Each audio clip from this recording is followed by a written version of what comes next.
It's time to meet another South Florida survivor. When a day of play turned to pain for Matthew Ridge, his parents weren't quite sure what was wrong with him. Now, more than 15 years after his initial diagnosis, he's giving back to kids he can really relate to. I got this. I got this. Oh, God.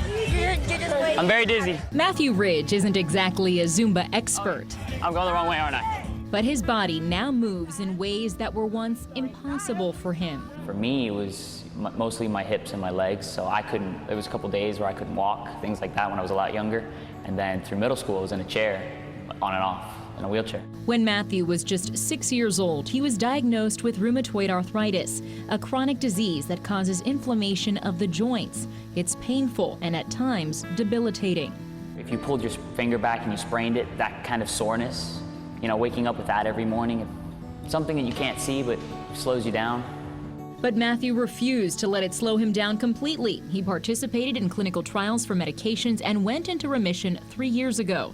Now, at 22 years old, he's helping other kids cope with RA. Who needs water? Matthew is a counselor at Camp Funrise, a week-long sleepover camp for kids with rheumatoid arthritis put on by Nicholas Children's Hospital, Dr. Rafael Rivas Chacon, and the Arthritis Foundation. They get a chance to, you know, grow up to be regular kids, you know, instead of, you know, when's my next shot, when's my next pill. That's Matthew as a camper there back when he was a kid.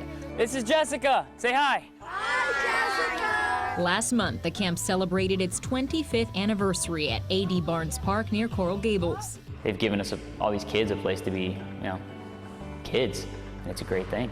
Whether they're dancing or doing crafts, the kids can forget about their diagnosis. There's a nurse on site, but otherwise it's your typical summer camp. And Matthew is there for the campers every step of the way.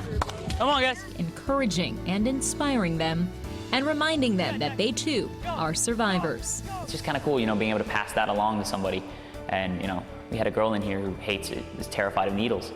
And there's a medicine, it was terrible in the early years. So I was telling her about, you know, it was the worst pain I've ever had. She's like, really? It doesn't hurt me at all. I'm like, see, you're tougher than I am. And she went on, she had her medicine and continued on her day. So it was kind of cool passing that on to people, you know. And I think there's very few people who can relate to these kids, and I think I can better than most people, so I do.